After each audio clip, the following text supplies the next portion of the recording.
29 जुलाई 2023 शनिवार के दिन अधिक मास की पद्मिनी एकादशी का व्रत रखा जाएगा और मेरी तरफ से आप सभी भक्तों को पद्मिनी एकादशी की मंगल शुभकामनाएं।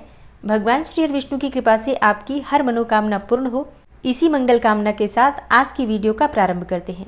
दोस्तों, पद्मिनी एकादशी बहुत महत्वपूर्ण मानी गई है क्योंकि अधिक मास की एकादशी है, इसलिए ये 3 वर्ष में एक बार आती है और भगवान श्री हरि विष्णु को अधिक मास अत्यंत ही प्रिय है और व्रतों में एकादशी का व्रत भी भगवान श्री हरि विष्णु को अत्यंत प्रिय है।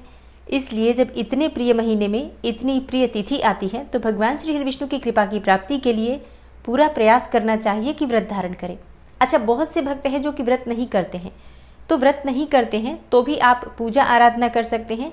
या फिर देखिए, शास्त्रों में ऐसा कहा गया है कि अगर आप प्रत्येक एकादशी का व्रत नहीं भी कर पाते हैं तो अगर वर्ष में कुछ विशेष एकादशियां आती हैं, जैसे कि निर्जला एकादशी, देव उठनी एकादशी, या फिर 3 वर्ष में एकादशी आती है जो अधिक मास की, इनको आप कर सकते हैं। तो कुछ विशेष एकादशियों का व्रत आप तब भी कर सकते हैं अगर आप पूरे वर्ष भर की एकादशी नहीं कर पाते हैं तो अगर आपकी इच्छा है कि आप एकादशी का व्रत करें, अधिक मास की एकादशी का व्रत करें, तो बिल्कुल आप कर सकते हैं। और अगर आप पद्मिनी एकादशी व्रत के नियम और पूजा विधि के बारे में जानना चाहते हैं तो इसके लिए चैनल पर वीडियो अपलोड हो चुकी है, आप उसे देखकर नियम पालन करते हुए चाहे तो व्रत धारण कर सकते हैं।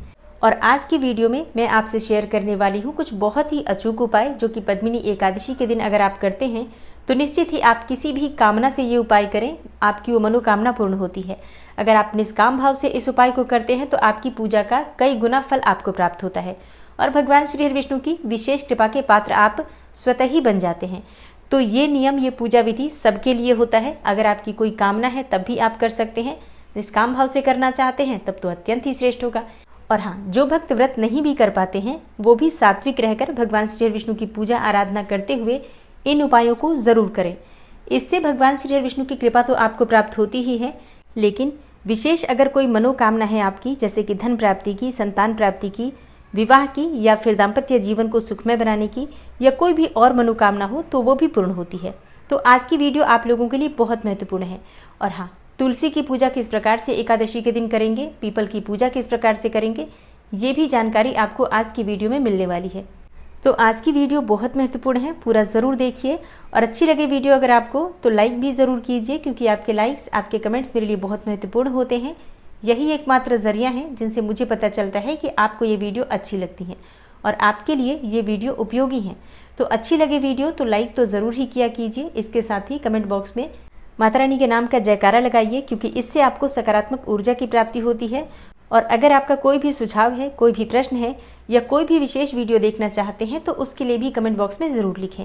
और चैनल पर पहली बार आए हैं, अगर अभी तक आपने चैनल को सब्सक्राइब नहीं किया है तो आज की वीडियो अगर आपको अच्छी लगे तो चैनल को सब्सक्राइब करके बेल आइकन को ज़रूर प्रेस कर लीजिए।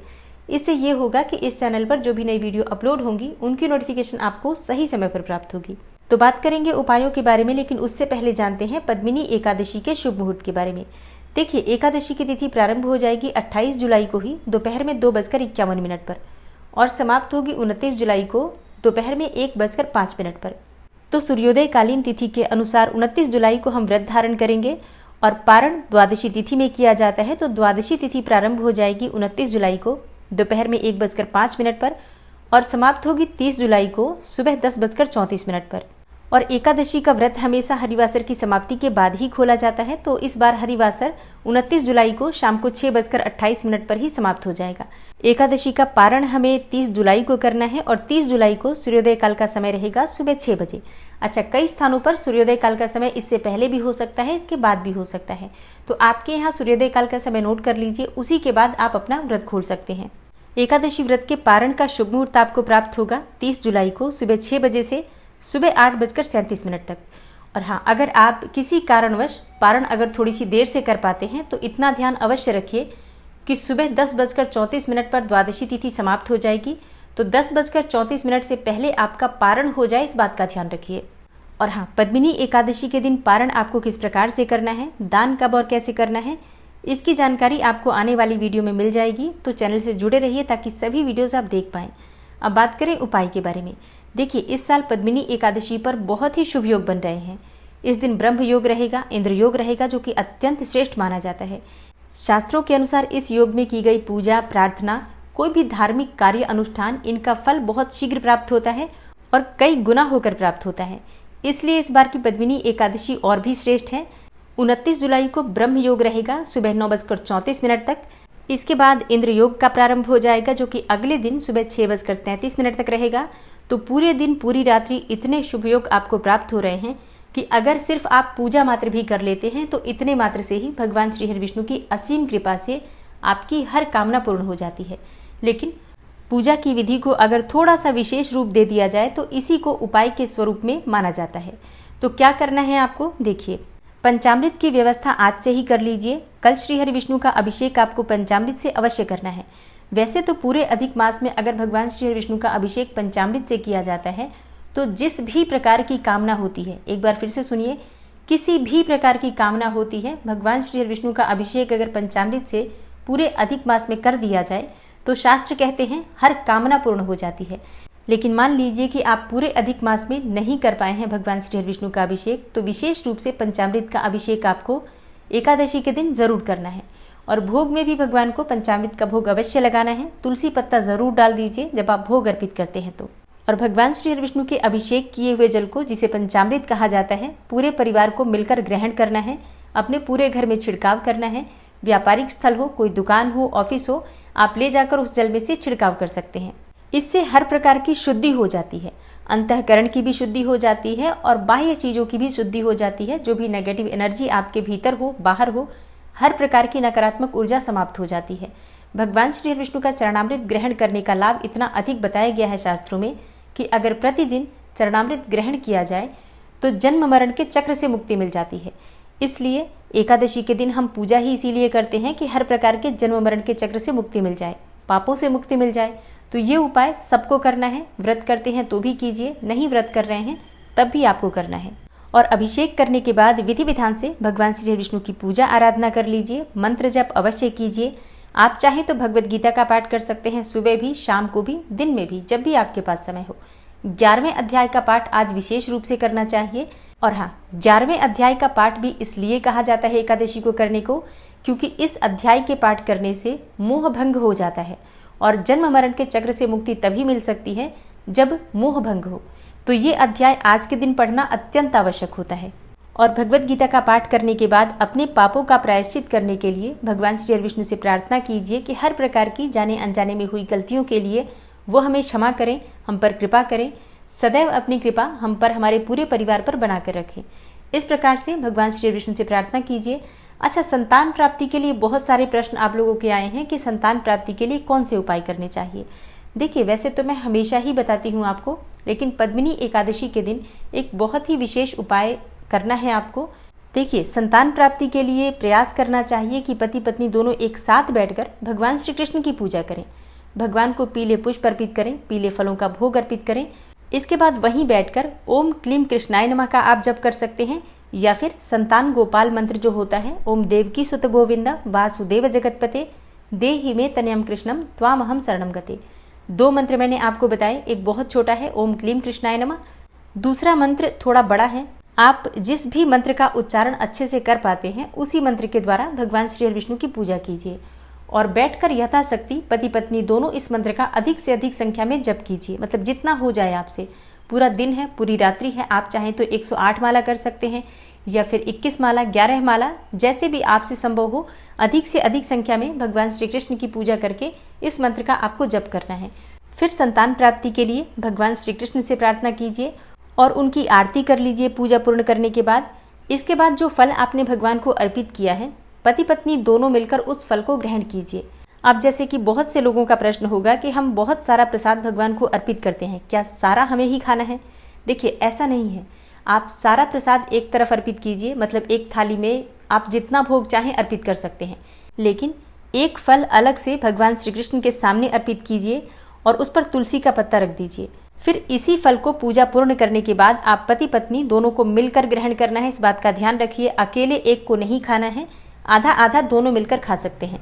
बाकी का प्रसाद जो आपने अर्पित किया है वो दूसरे लोगों को वितरित किया जा सकता है, कोई समस्या नहीं है। और हाँ, जिस मंत्र को आप आज जपते हैं, चाहे क्लीम कृष्णाय नमः या फिर संतान गोपाल मंत्र, जो भी मंत्र आप आज जपेंगे उस मंत्र को प्रतिदिन कम से कम 1 माला अवश्य जपिए, जब तक संतान की प्राप्ति हो न जाए। मतलब जब आपकी संतान हो जाएगी तब आप भगवान श्री विष्णु के सामने समर्पित करके और इस मंत्र को छोड़ सकते हैं। तब तक आप इस मंत्र का कम से कम 1 माला जपिए।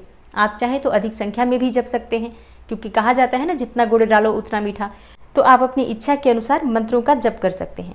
और अब बात करते हैं तुलसी और पीपल की पूजा के बारे में, जो कि हर प्रकार की कामना को पूर्ण करने के लिए श्रेष्ठ माना जाता है। एकादशी के दिन तुलसी की पूजा अत्यंत श्रेष्ठ मानी जाती है, लेकिन बहुत आवश्यक है समझना, इस दिन जल नहीं अर्पित किया जाता है।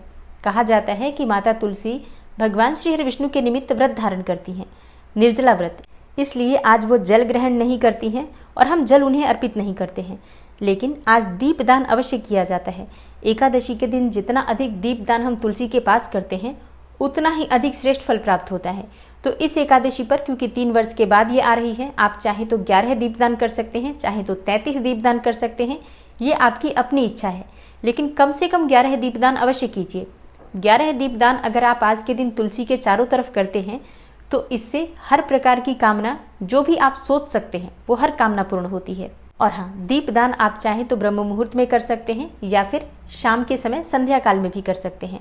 दीपदान करने के बाद ओम नमो भगवते वासुदेवाय नमः इस मंत्र का जप करते हुए तुलसी की कम से कम 11 बार परिक्रमा करनी है।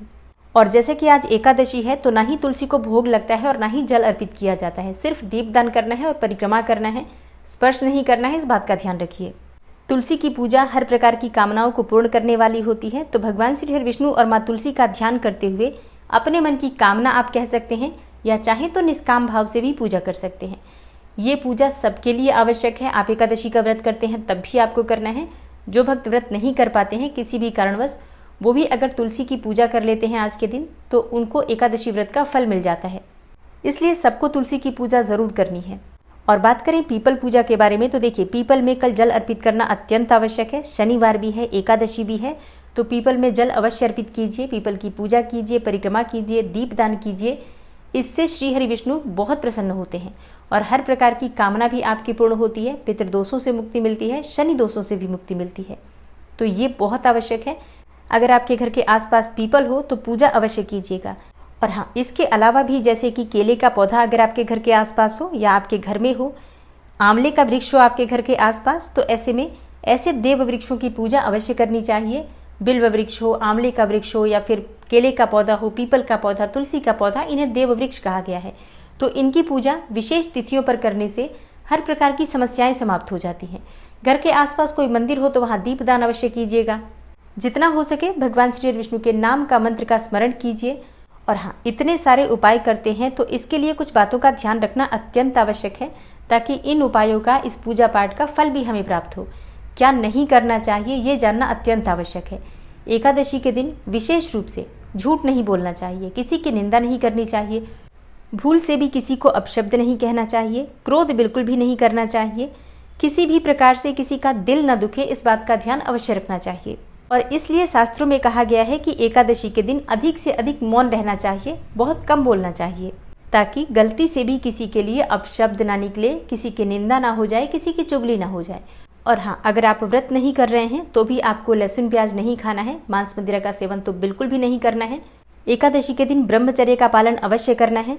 अगर आप इन सभी बातों का ध्यान रखते हैं तो व्रत करें या ना करें, भगवान श्री हरि विष्णु की असीम कृपा आपको जरूर मिल जाती है।